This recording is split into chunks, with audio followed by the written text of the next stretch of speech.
I know I'm a king, that's why I drink crown. Yo, welcome to ConverStayShuns. I am Devin Boyd, a.k.a. Lyrical Instrumentalist. Last week I went on a whole rant with these AKAs, but I'm not doing that this time. Let me introduce y'all to a new guest we have. That hasn't been on our show yet, but y'all heard stories of him on previous podcasts. We have Jay DaWarlock. What's going on, man? What's up? It's Jay DaWarlock, a.k.a. Real Nigga Terror on Instagram. Follow me on there. Yes, sir. Yeah, man. Yeah, I want to bring you on the show because let me just go to we need to decompress. How you doing? How you been doing? You been doing good and everything in life? I've been good. That's good.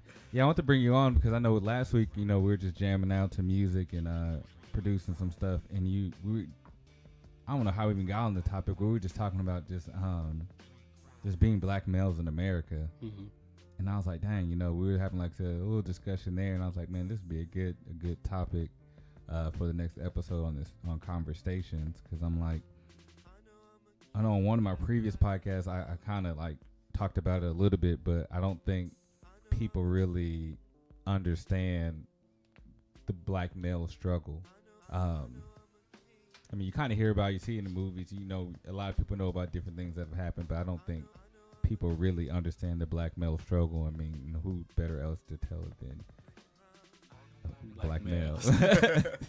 So I was like, yeah, I definitely want to bring that up. But then at the same time, I also want to, see how we can figure out ways where we can, if that's even possible, to make our situations better. Yeah, it's basically want to have this open dialogue with you about that. Yeah. Let's see how this goes. But yeah, I do thank you for coming on the show. Yeah, like I said, in 2019, I'm trying to have more guests, so thank you just in advance. Thank you for having me. Oh, yeah. Yeah, man. How long you been black in America? I'm not telling people that. Right. They'll figure it out. No, man, like, I know we've had discussions. I know, like, me, I think I was telling you the story or just the fact that walking outside, it's scary sometimes, just being a black male. And I feel like, I don't have no statistics proving none of this, because I feel some statistics aren't even accurate, but I feel like the black male is one of the most, if not the most feared being on the planet. Right. And even if the statistics are accurate, I mean, you still don't know better than me, who like lives this life every day. So like, you mentioned movies, and just like that, I think even seeing that, you don't get a feel for what it really is, because those are isolated incidents and stories retold, but you don't know the everyday struggle of walking out your house being a black male. Yeah. Because the reason I even say that, like, we're one of the most feared, because you got to think, like, just driving, right? Every demographic or race drives. So if a Middle Eastern person, for Middle Eastern people, I always want to say this, for Middle Eastern people listening, did y'all agree on the word Middle Eastern? Did you agree that that's what you wanted to be called? Right. Because, I mean, you have your own countries. Now it's like y'all group into it. Anyways. But, like, Middle Eastern people, like, for the most part, and I'm not being racist, but they're only feared when you see them on planes. Right. So, when you see them just average, walking anywhere, people might have their little thoughts, but they're not so much feared. The individual might be thinking racist stuff like, oh, this jihad, this terrorist, and blah, blah. You might think that kind of stuff, but you're not necessarily feared. Right. Or you're not fearing them at that point. People don't call the police on them just because they're walking down exactly. the street. Right. And then even Mexicans, and all the Mexicans, all the different kinds of Mexicans. Mm-hmm. In this country, if you're Hispanic, you're Mexican. Right. Craziness. But for the most part, with them, they kind of get it a little bit, but more so, at least, especially during this time, it's more of a deportation thing. Mm-hmm. Are you an illegal immigrant, or right. But it's not so much. people are fearing Right, them. a flat out fear. It's just, you're just like, oh, is this person illegal? And the only time they really even fear Mexicans is if they think about, my job's going to be taken. They're taking. Okay. All right. That thing. But again, like, they're not feared. And that, you know, any other demographic of people, they're not just generally just feared. But Right. black people, especially black males, when you see a black male walking down the street, even some black people have the same kind of response, you know what I mean? But like when you see another black male or a black male walking down the street, their demeanor changes until you see that, oh, okay, oh, they're not one of those, you know what I mean? So it's like, and I don't think people think about that, because even I know I've talked to like just black people from other countries, and they didn't realize how bad it was over here for just black people, period. But for black males, like it's bad. I've talked to people black people from other countries who didn't know how bad it was, and then I've talked to others that only see the stereotypical black person, but especially black male, on TV, and so they thought it was really like that when they got over here. Right. And yeah, like the crazy thing is, we have the same kind of perception of our other black peoples overseas too. Some of us, you know, we have that different perception. Because honestly, like, I'm saying black in America because that's what I experienced, but I don't know how bad it is for black males in other countries too. But I do know, even black American males in other countries, we can get it just as bad because we look like possibly the black people that are over there that they don't like, and we got the double where some people from other countries don't like Americans. So it's like we're American and we're the black Americans who are the bad ones over there. Right. So it's like, wow.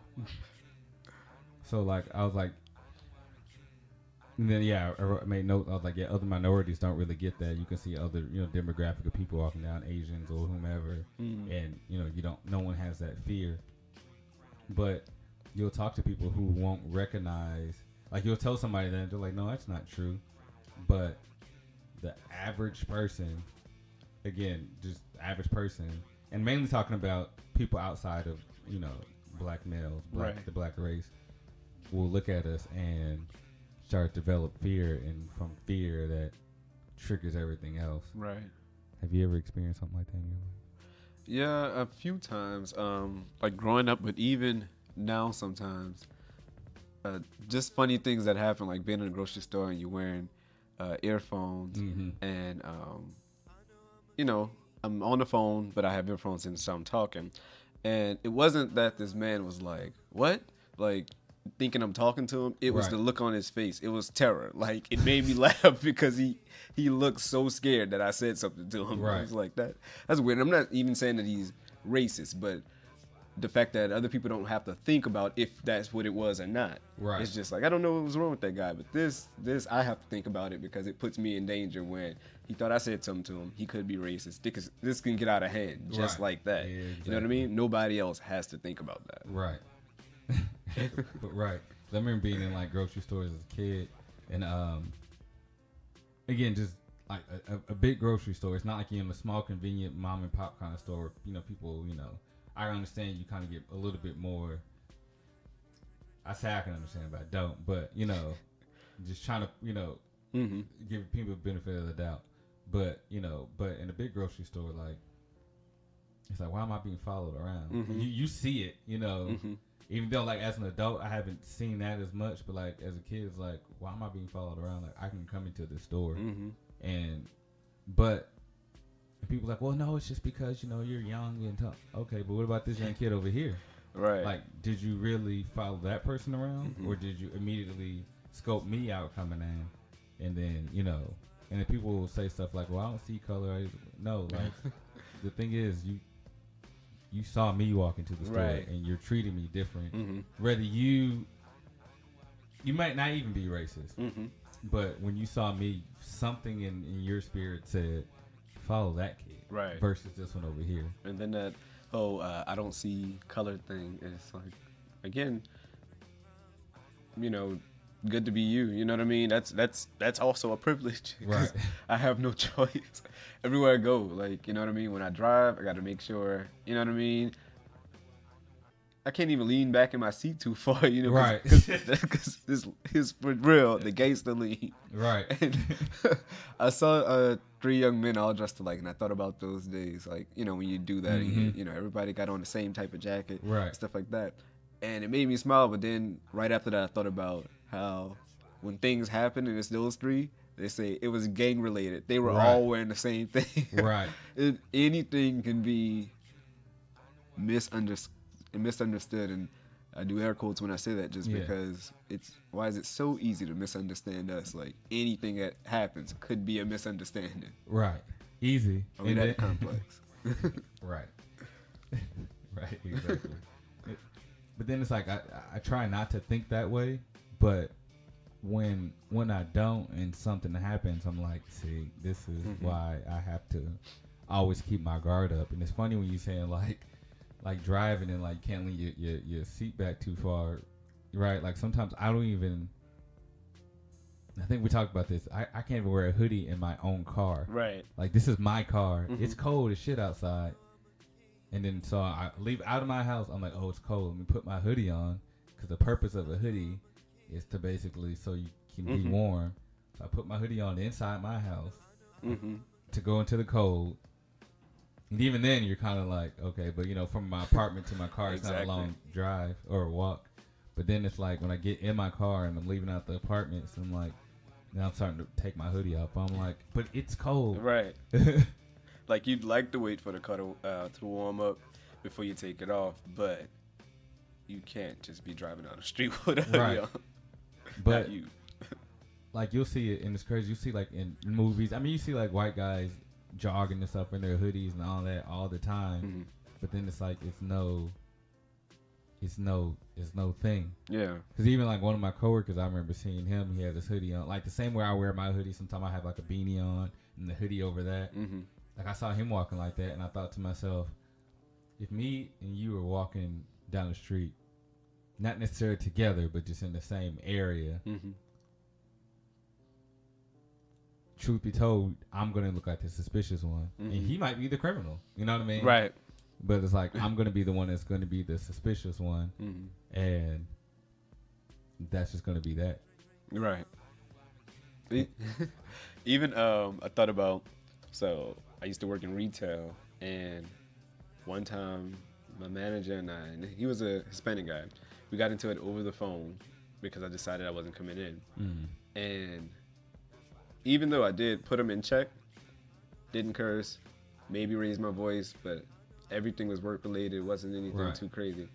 And so when I did come back to work, he was like, hey, can I talk to you for a second? I was like, yeah. You know, that was yesterday, so I'm not tripping off of that. But it made me laugh that he said he apologized and accepted his apology. And then he said, yeah, so you don't have to get your gun. And I was like, yeah, I never said that. And he was like, I could have sworn you said. I was like, really? Oh, so I was laughing so hard. I was like, you might want to check that. He was like, I don't mean to offend you. You may not mean to, but you digging yourself in a hole here. But that's something now. At that time, I was about 18 or 19 years old. You know what I mean? Like a kid. And this man in his 40s, like, what? You know what I mean?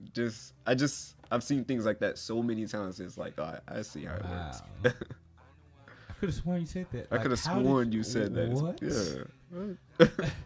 Wow. Because if that's what I was going to do, I would have told you that. Right, yeah, I'm just going to be, and then I'm going to come up here like, yeah, man. Right. What?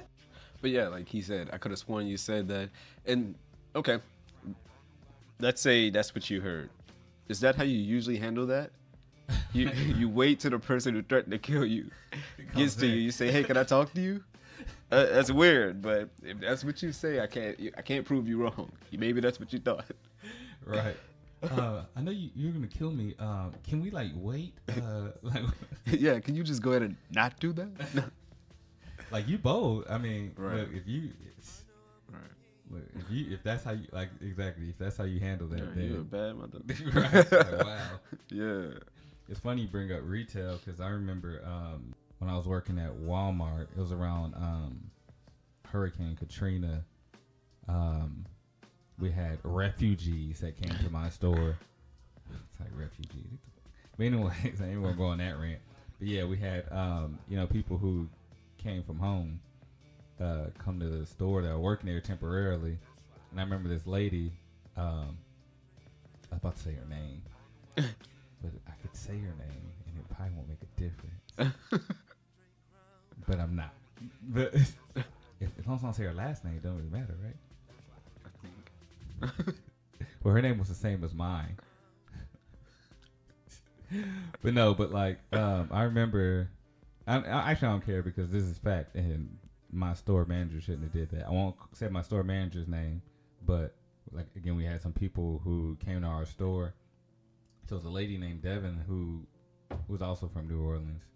I don't know why I just said that. I just said Katrina. But anyways, basically she worked at Walmart in New Orleans before. So we had people that were working there at the store who, it was temporary. But she actually worked at Walmart, before the storm. So she actually was trying to talk to the store manager about being transferred there. And basically the store manager kept avoiding her and basically just kept avoiding her and like neglecting and like acting like, I'm busy and blah, blah, blah, all this kind of stuff. So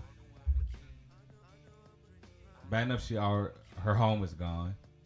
And then she's coming to this little small town, Wiley, Texas. Mm-hmm. I have another issue with them. But, you come out to this little small town, so it's a culture shock. I lost my home.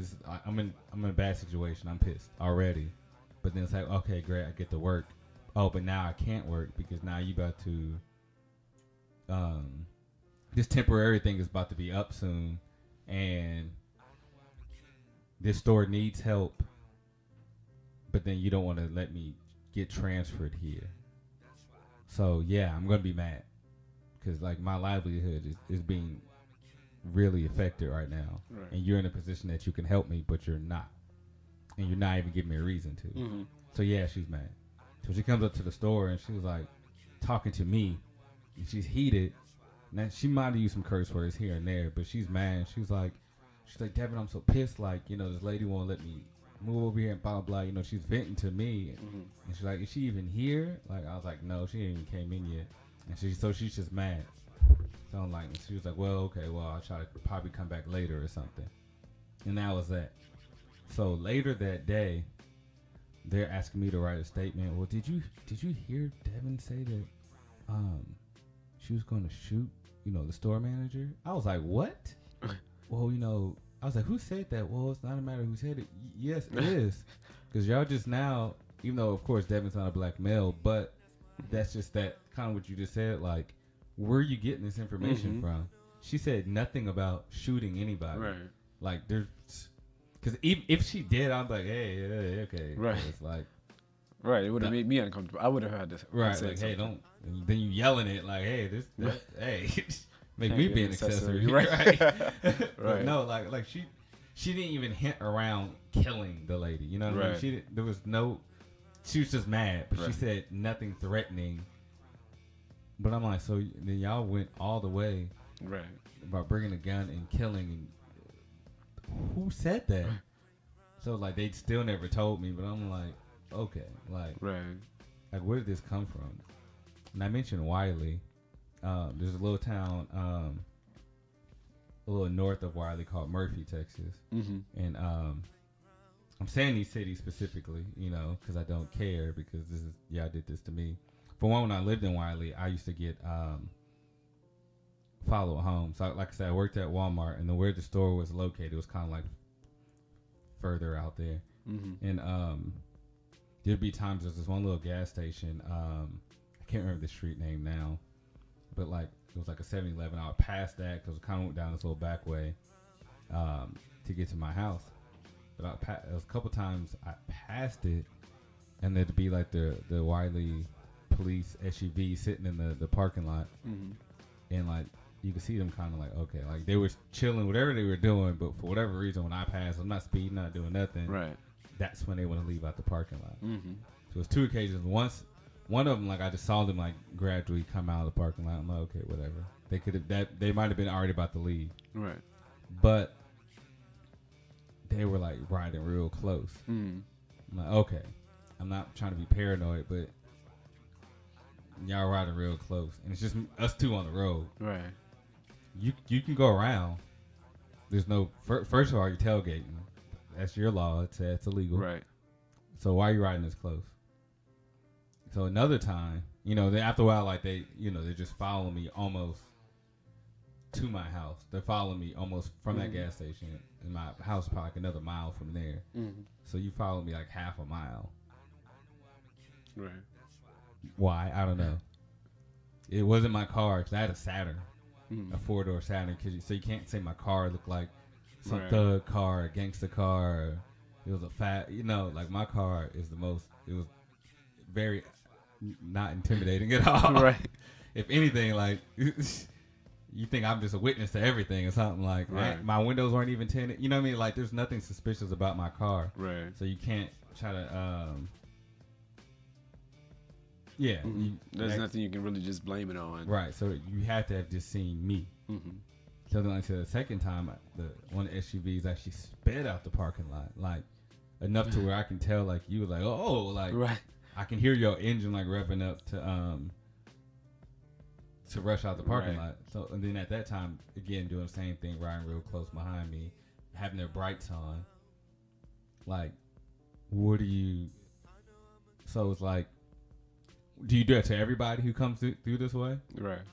And, some people be like, well, that could happen to anybody. But does it, though? That's the thing. Does it? Right. Does it? And there was another time in Murphy, like the little town I was talking about. I was actually falling asleep at the road, so I was in the wrong. And because of that, then I ended up kind of speeding, because my foot got heavy on the gas. I'm not denying that. Pull me over, because I need to be.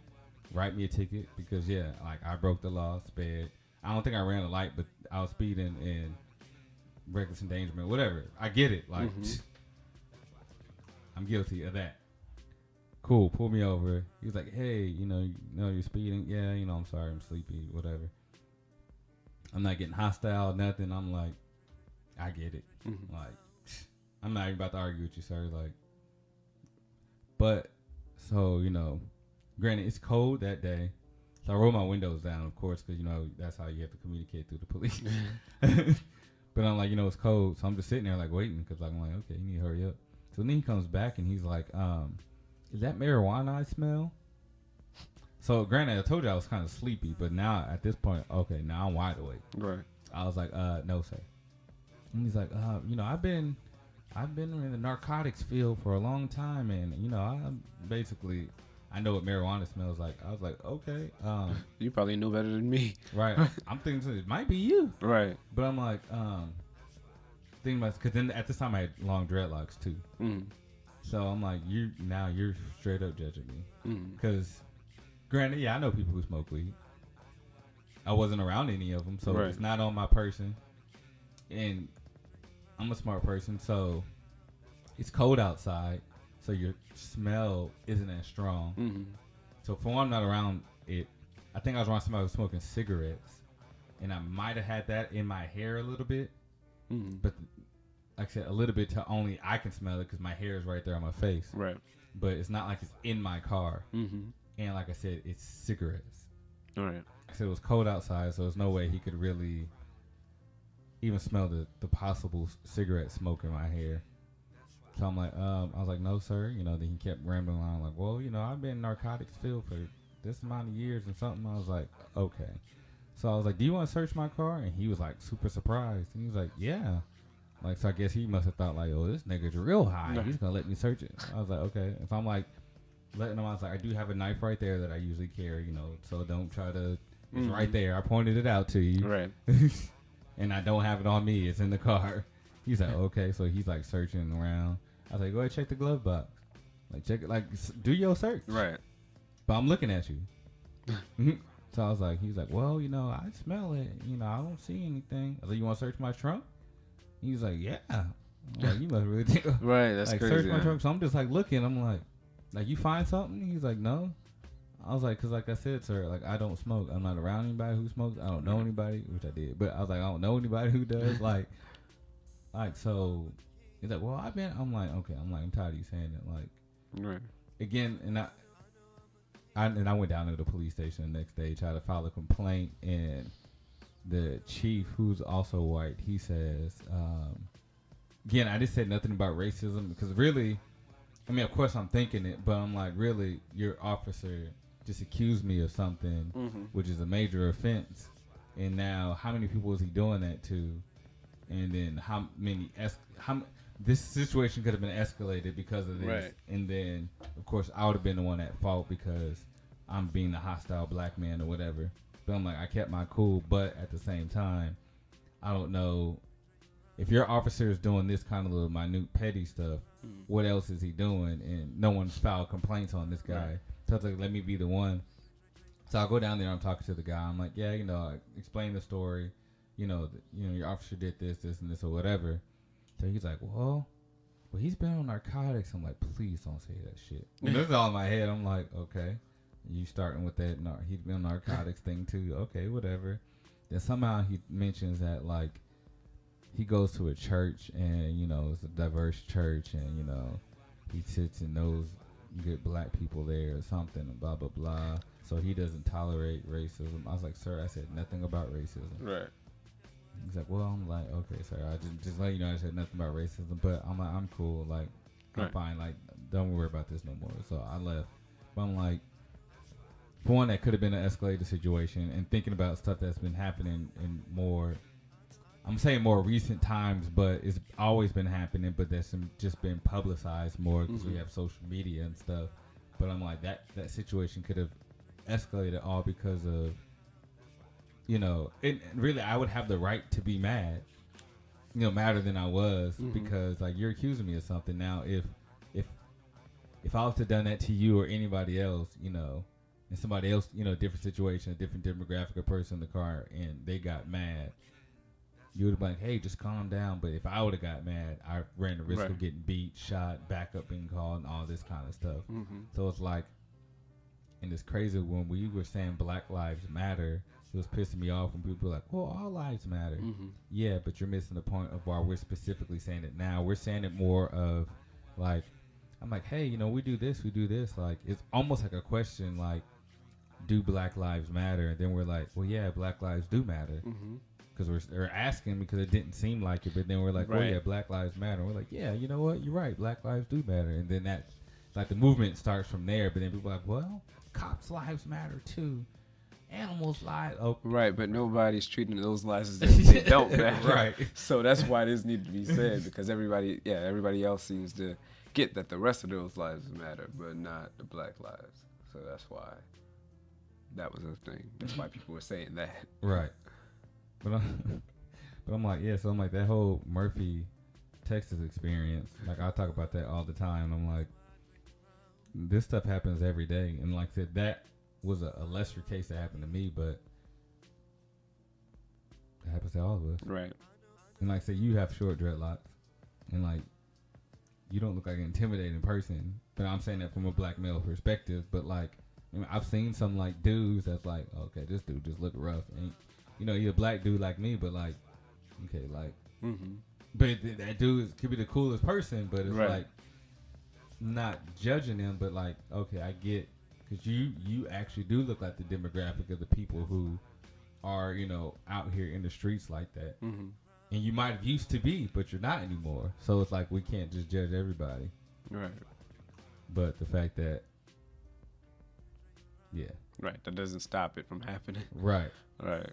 Because some people like, even like, thinking of like what happened with Trayvon, people are like, well, he shouldn't have, he dressed like, no, somebody's article of clothing, because who designed the article of clothing from the start? Right.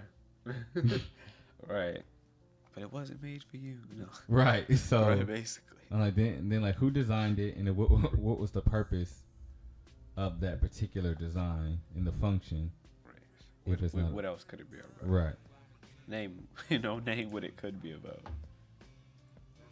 Do you ever find yourself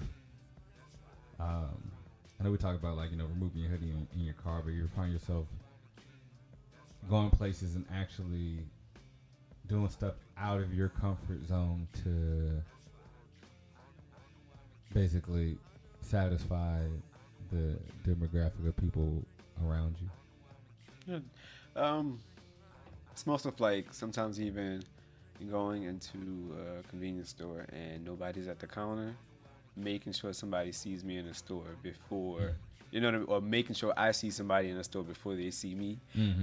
One, I don't want to scare you, you know, and I just don't want any confusion. I don't want you to see me late, and yeah, so hello, like, you know, as soon as I walk in, like, hey, I'm in here, because I don't know who else is in here now, you know, so definitely, because I would just like to, because obviously if you're way in the back or whatever, you're probably watching the camera and you're probably doing something you need to do, and I don't need you right now, I can really shop, but because I don't feel comfortable being by myself in here and then you see me later, let me make sure you see me and I see you before I move past this door. Right. But I wonder, are the clerks white that you see, or does it even matter? And that's what I was about to say. Not all the time, but it doesn't matter. It doesn't matter. Do you get the same thing from everybody? Or you feel? Everybody except us. Yeah. And I'm not going to say it's never been us, but not, you know, that's not as common. Thinking about that, though, the whole thing, going to a gas station, it was late at night, I needed to use the ATM. So having issues with the ATM, it was taking a while. And so the guy that was working behind the counter, he is getting ready to go and sweep outside. So he has the broom and the dustpan in his hand. So he's waiting. And so I'm using the ATM. And then he says, "Are you finished?" So I told him no. And there was a black lady in there. We started talking. He stepped out. We started talking. I was like, am I tripping? Is that crazy that he would ask me that, seeing that I'm still standing right here and I'm not about to leave? She was like, no, I saw the same thing. So I waited till he came back because I needed to break the 20 I just got out of the ATM. Right. But then I asked him, I was like, what made you ask me if I was finished when it didn't look like I was finished? And he said, reminded me of Minister Society, he said, I just asked, I don't want any trouble. Well, I'm not bringing you any trouble. Right. I'm just asking you a question. Like, I don't think it looked like I was finished using this ATM. So why did you ask me if I was? That's my only question. Right. So if you have an answer, you can answer me. If you don't feel like you have to, then don't. But where does I don't want any trouble come? Where's the trouble? Right. You know what I mean? So it's just crazy how things like that happen. I don't feel like that would have happened to another person. Right. And that's why I think people need to understand. And I'm not like, so we're not going on rants about, you know, and not saying stuff doesn't happen to other people and other demographics of people, but as a black male, I'm talking about me as a black male, so people can understand. I'm not talking about that. Right. What we go through, and this is a daily, and like I said, we're just two individuals, and you know this happens frequently to all sorts of us. I mean, hell, they used to fight us, you know, for sport. So they also helped. And they meaning white people. I'm just gonna say it. And again, I'm not racist just because I said the word white people. No, let me flip script. So people are like, well, we gotta stay PC, politically correct. Who agreed? Like what? Like we call each other black people. Like, well, politically correct is African Americans. Like who? Right. Who agreed on that? Granted, I get it. And why does it keep changing too? Right. Right. But I'm like, where was this meeting? Because I missed that meeting where the committee came together and decided, you know, for people what they want to be called. Because I think I talked about this on another one. Like, people like, well, you know, we'll call all Latin people Hispanics. I'm like, well, technically, that's wrong too. Because if I'm not mistaken, I haven't heard anybody correct me yet, but like, it's like Hispanic is like talking about more Spain. So, no, every person of, I'll say Latin descent, because I still don't know how to, whatever, but every person who speaks Spanish isn't, you know, Hispanic, so to speak, technically. But I'm like, okay. But anyways, I don't remember what I was even talking about because I was going on a rant. But yeah, that's crazy how he's gonna say, are you where's the trouble? Or Right. Yeah. I just asked. I don't want any trouble. What? I, I'm not bringing you any trouble. I just asked.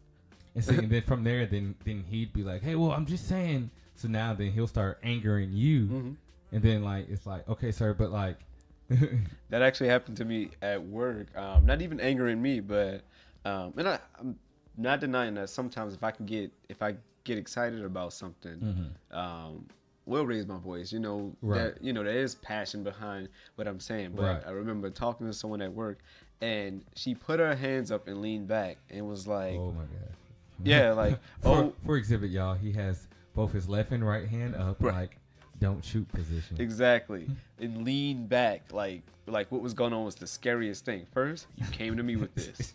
Second, all I'm saying is work related things. So what gets really scary here about this job? Right. Nothing, right? So how did you think you needed to put your hands up and lean back? Right.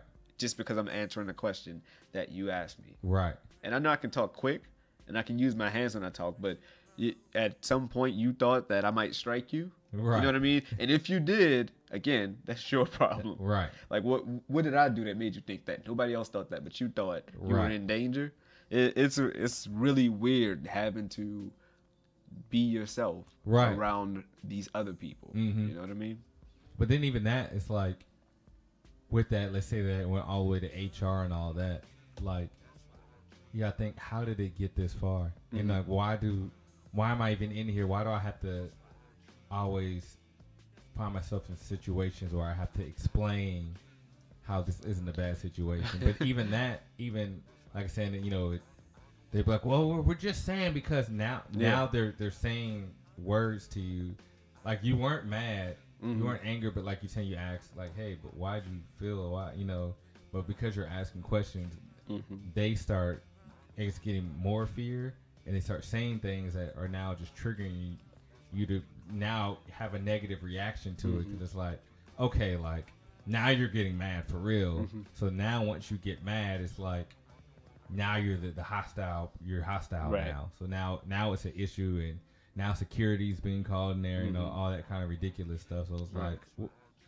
all this because of nothing. Yeah, and that's another thing. A lot of times they operate out of their own fear, and then when the situation is escalating, like I'm not escalated. It's just the situation, but it's all you. Everything like that, throwing your hands up and leaning back like that when you had no reason, and then saying whoa because you're angry. Then I say I'm not angry. You say you seem angry. But I'm telling you I'm not. Right. You know what I mean? So why are you looking for a reason to be scared? Right. You were confused. I seem angry. I'm not angry. You seem angry. Well, apparently because you said that. So I just cleared that up for you. Yeah. But you're still heading down that path. Right. The you should he's have been angry like, path. Oh, okay, I'm sorry. Well, I thought you were angry. Okay. Exactly. But yeah, you're still. Yeah. It's crazy. Like you don't really know where a situation is gonna go with them until it's already gone there. You know, so many times, even in these videos that keep surfacing, when people try to get away from it in some kind of way, it's still getting worse and worse. And it's like, how is that happening? You know? Right. Right. People are like, well, we've come so far, kind of, but not really. I don't think we've came that far. Yeah, exactly. Exactly what I was about to say. It's just been hidden more, and it's been repurposed almost.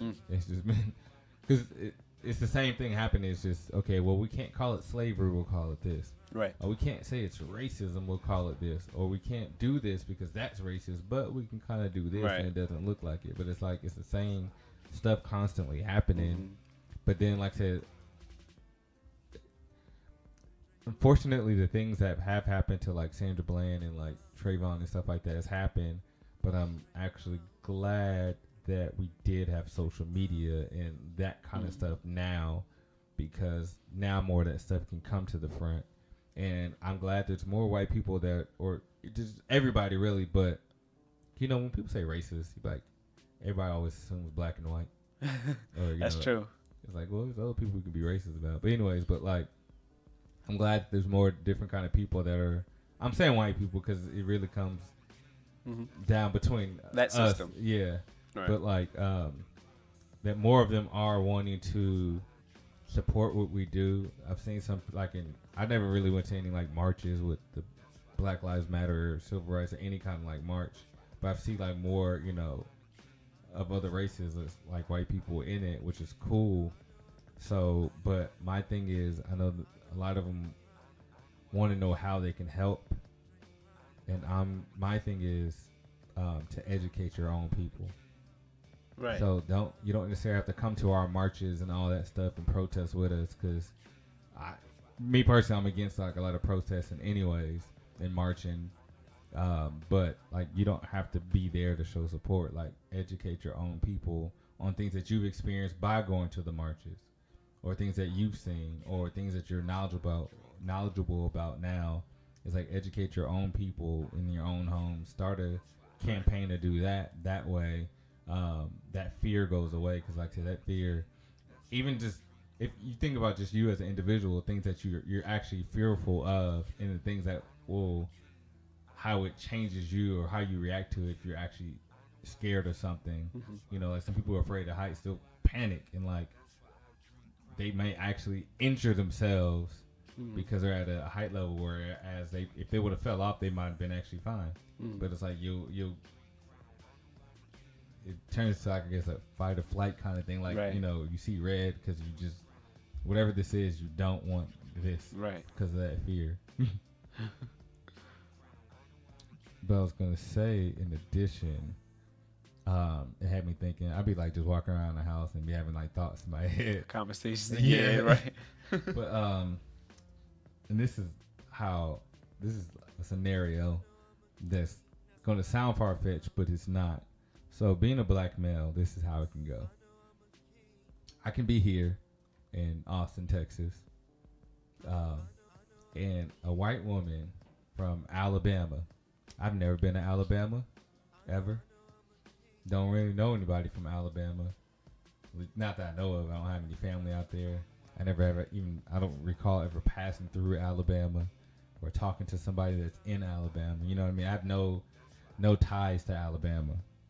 But some white lady who might be following me on Facebook and just saw my picture and can accuse me of raping her, right? And they'll come after me, and I'm like, because I'm a black male, they can come after me, and they're immediately going to be, kicking my door and tossing me around, versus just knocking on my door like, hey, just asking me questions. Right. Granted, she just said I raped her. She didn't say I was a serial rapist. Because then if that's the case, then I understand maybe kicking in my door, but still, no. But I'm just saying, like, she can be this lady who's I've never had contact with or whatever, and just because of the simple fact that she said it, my whole life can be ruined. Even though in the end of it, it's like, oh, well, he didn't do it, like he said. But I can be throwing out all the facts, like, well, I've never, like, I have no kind of link to Alabama. Well, she said you were there. Right. Well, I have all these alibis here at work that says I was here. Well, we still got to take you in. But I'm showing you the evidence right here. Like, you could talk to my coworkers. Like, I work at this company. It's a big company, like, right over here. Like, but, well, we still, it's like, okay, like, but you have all of these facts. Like, right. These are concrete facts. But still, you're going to take me in, and then I'm going to lose my job. Right. And then, because I lost my job, I can't pay my rent, can't pay my bills. Now, it trickles to me being homeless. Or, I might get a little mediocre job. It's not paying as much. So, but now right. I'm a pissed off black man. Changes my life. Yeah. But then, because I was all in the news and the media, now it's harder for me to get jobs just because people are like, well, we know you were, right. Off the hook, but, I don't know. It's just bad business having, so it's like, but if that would have been a white man, same scenario, all that would have went, right. It might not have, but it's more likely for it to go a different direction. And I don't think a lot of people see that. Right. So, I know even my wife says like she used to be almost fearful like of us just going anywhere, just going to the store that we might not come back. Yeah, and that's funny. Like I don't think anybody else, if for no reason, has that fear when they leave. You know what I mean? That they may not come back, or even just say not just when they leave, but if you do get pulled over, that some kind of way this can get out of hand. But it's something. Yeah, just getting pulled over. Just a normal traffic stop. Right.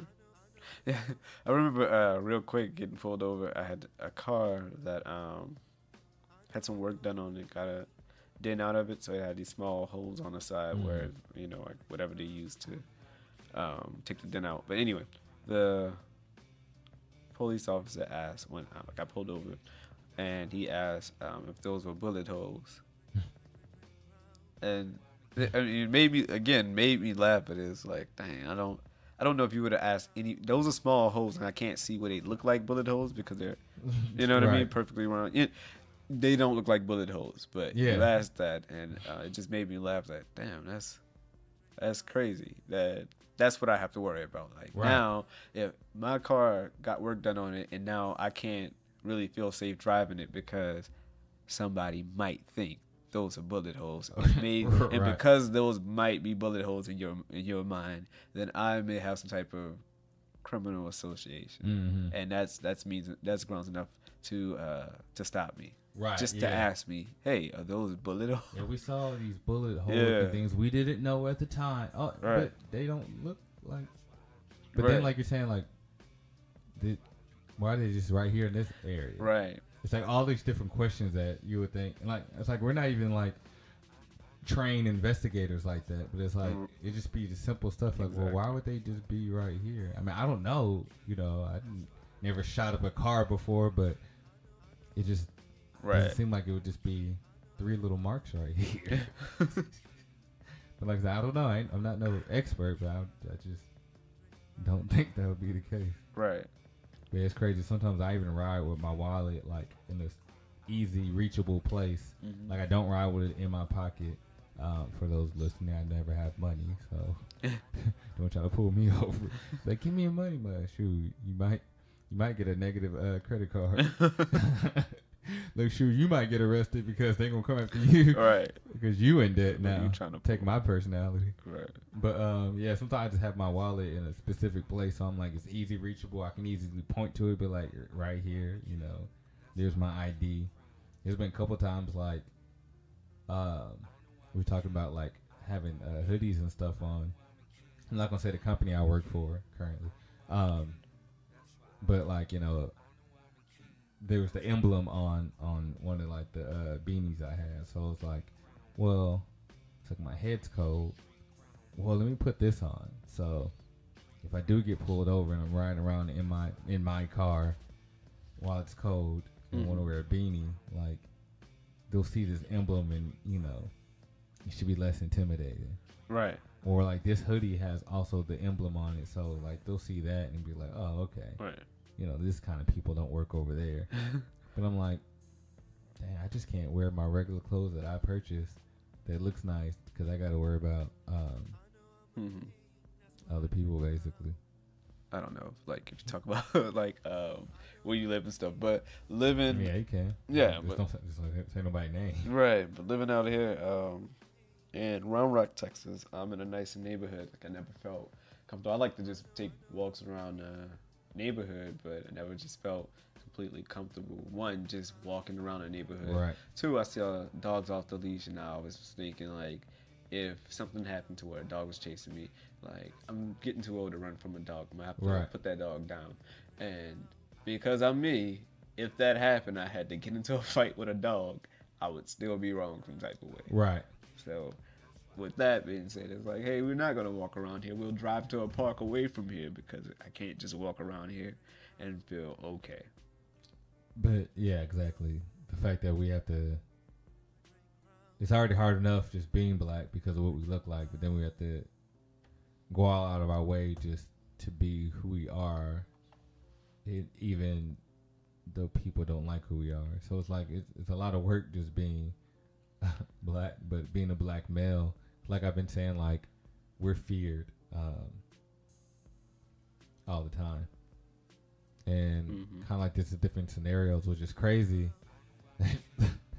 Like are those bullet holes? Like what? Like but we get those kind of questions all the time, and that's what keeps us paranoid, and we're not so much in fear, so to speak, but it's like I don't want to walk out my house just to experience that. Right.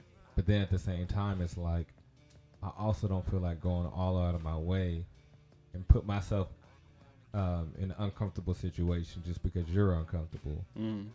Where you're uncomfortable in a situation that you shouldn't be uncomfortable in. Like this kind of relationship shouldn't even be like you created this. You created the hostile environment, basically. Yeah. But I was thinking like, well, yeah, I get that. As black men, as black males, yeah, there's certain like having your pants sagging. That's not okay. So I get it. Again, no, it doesn't warrant you being shot. But okay, don't dress like that. I get it. If you go into a store, you can dress how you dress, but no, you don't have to go in there loud and be like, "Yeah, man, these motherfuckers." Okay, you don't have to do that. Right. Granted, it still doesn't warrant you being shot or whatever, but no, we don't have to do that. If we do get pulled over, if you did do something, whether you were speeding or whatever the case, if it's a legit reason why you're getting pulled over, no, we don't have to be. First of all, we shouldn't try to pull the race car too fast. Unless it's really clearly like, but no, we don't have to get hostile or whatever. Even if he, like I said with the whole, when the cop pulled me over and said marijuana in the car, I don't have to get mad at that. I don't have to get, irate or real angry at that situation. Granted, the steps I did were the good steps to do, even though in the end it was pointless, but why not file a complaint? But like, almost like don't let these people's words get to us so quickly, because that's what they already pulled us over because yeah, we might have been speeding, but yeah, let me see if I can get them on some other stuff. But don't let those those people's words trigger us to be the monkey that they want us to be, so they can, especially now that we're seeing that they're getting off not getting arrested or getting what's the word I'm looking for, prosecuted for it, and they're being justified. So it's like, what would be the point of you getting mad just for them to? Don't give them a reason to do what they was gonna do anyways. Right. If they're gonna do it, then let it just be blatant. Like, he just sat there, and that's why I think some of the cases, where the cops were actually terminated or whatever, because we didn't show any aggression. Granted, again, when we do, it doesn't warrant us being shot. Because if somebody gets loud, that doesn't mean they're threatening. That doesn't mean that they're hostile or trying to come after you or whatever. But that just reminded me of when you were saying in the car when I was a kid. When I went to Wiley High School, yeah, I said it. But yeah, like, I'm saying the school's name. And this was a long time ago when I graduated. But if they have an issue, they should try to change this thing and make a change if it's a problem, right? But first day at the school. First of all, like I said, I had dreadlocks. And it's a predominantly white school. So, of course, I'm going to stand out. Black male, predominantly white school, dreadlocks. So, it's like I got a couple things going against me. So, like, my first day there, I was going up these stairs. And this coach. And honestly, I'm not even sure if he was a coach. But I know he was some kind of teacher or somebody. But I think he was a coach. And he was like, hey. He's like, hey, are you the new running back? So he kind of patted me on my back. And was like, hey, are you going to be our new running back? So he was kind of like going up the stairs, like, I was walking upstairs and he's like behind me. So he's kind of like sprinting up the stairs. Like he's kind of in a rush a little bit or whatever. But he like, pats me on like, hey, man, like, are you gonna be our new running back? And he keeps going. The fact that you didn't stop. It's one thing if, like, for some reason, again, trying to give you the benefit of the doubt, if some reason you heard that there was a new student who was going to be the new running back, and you might have heard that he was an African-American male, and you haven't seen me around, and you thought it was actually me. Right. But that's a deep story that I just had to, make up. Right. But the fact that you didn't stop to actually let me even answer, and then you didn't really make eye contact. Like, there was, you literally just said that because it's what I look like. Right. And you just kind of kept going with it. I'm like, okay, this is how we started off this school here. And then before that, at a different school, I used to be in gymnastics. And me and my friend, 2 black guys, we were, I can't remember what school we went to, one of these gymnastics meets. And, so me and him, we were like rebel acrobatics, basically. But, we got in gymnastics just to basically just get better at doing flips that we did anyways. And then we both did capoeira, so it was just like, we're not trying to go be no pro gymnast. We needed physical PE credit, and we like flipping around, so this is gonna be easy. But anyways, like, we're at one of these meets at some school, like a different school from ours, and everybody's like warming up and stuff, so we're kind of off to the side. Yeah, everybody's warming up, like, we're off to the side, kind of like doing our little flips or whatever. And some like parent or somebody, he comes out of the stands from somewhere, I don't know where, but wherever he came from, like, we saw where he went back to, but like, we didn't even see him come down. But he's like, yeah, man, I just wanted to tell you guys, it's just so awesome to see you guys out here and stuff. So at first we're thinking like maybe he's talking about our school or just, us. I don't know, like, we weren't thinking no kind of nothing, because it's just like, it's so cool to see you guys out here, it's really cool, you're not just playing like basketball or football or something. And he said some other stuff like on those lines, and we're like, okay. Then when he walked back, we kind of looked at each other like, is that what you heard? The same thing I heard? Like, you came all the way out of your way to say that, and he might have actually been saying that genuinely, but I don't know, because it was just too random. And as far as I know, it was a dare. Somebody was like, look at those 2 black guys over there. Like, wow, let me go over and tell them something. Like, Cause then it was another thing where you didn't stay long enough to like have a conversation with us about it. You didn't ask us like, what made you get into gymnastics? You said what you said, and we kind of like, okay, and then you left. So really, what was your point? Right. And why should I think differently?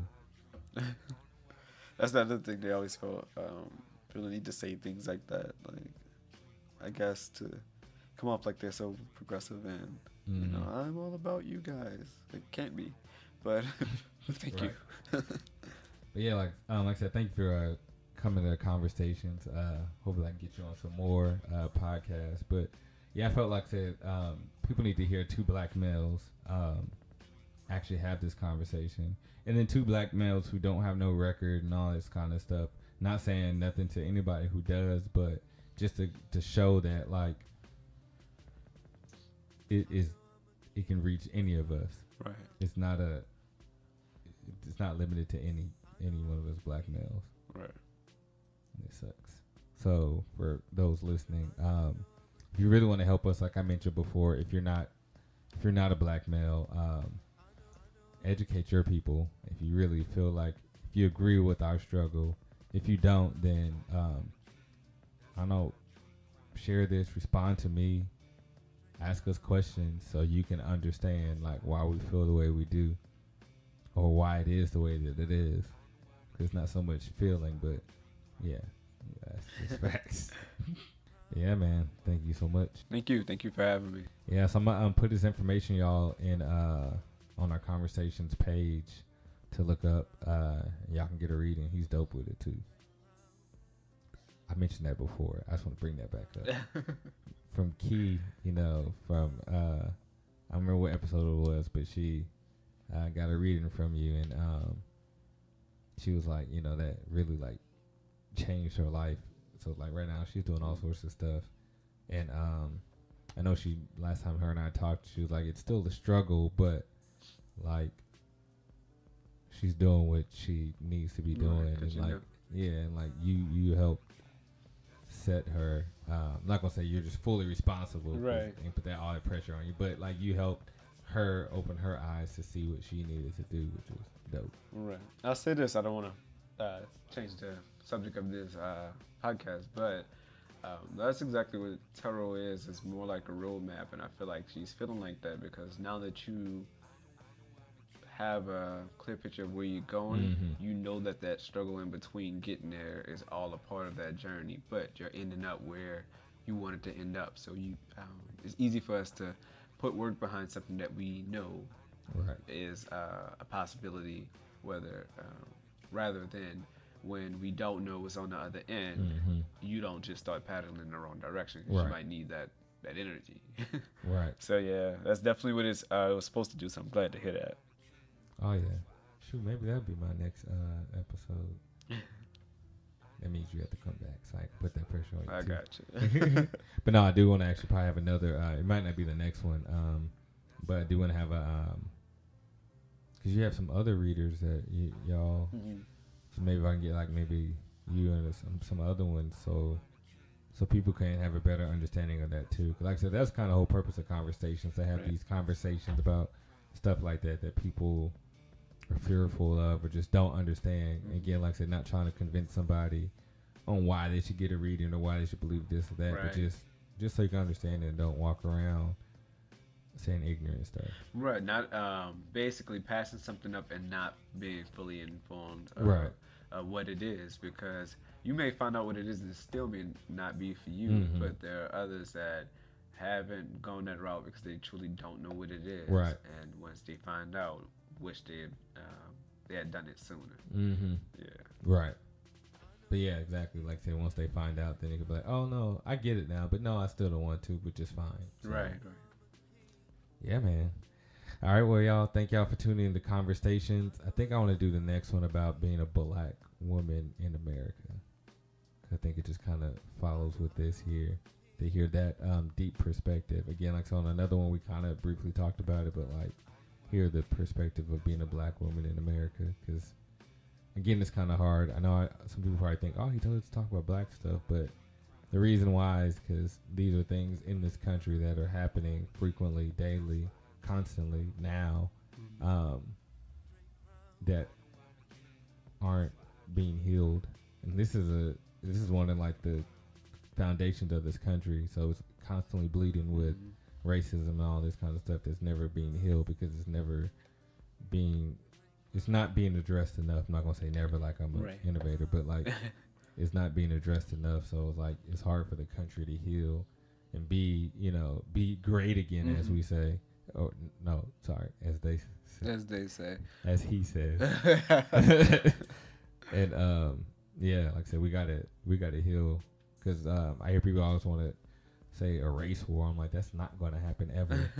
And but people try to spark different negative things like that, but so we can't let all that happen. We gotta be a unified people. This is the United States of America, but right now the states still seem separated. So if you really want to make America great again, let's all have these conversations and start bonding. And don't be the fear that we should have is just like a nervous fear, where it's going to be, the questions, the conversations we're going to have is just going to be challenging. That should be the only fear. Right. The fear shouldn't be like, well, after we talk, he's going to try to shoot me. Like, no, we're not. Or he's going to try to lynch me, because that'd be my thing. Just kidding. But no, like, yeah, we just need to have these good conversations. That way you can all heal and grow. Right. All right, y'all. Peace. I know I'm a king, that's why I drink crown. I know I'm a king, that's why I drink crown. I know I'm a king, that's why I drink crown.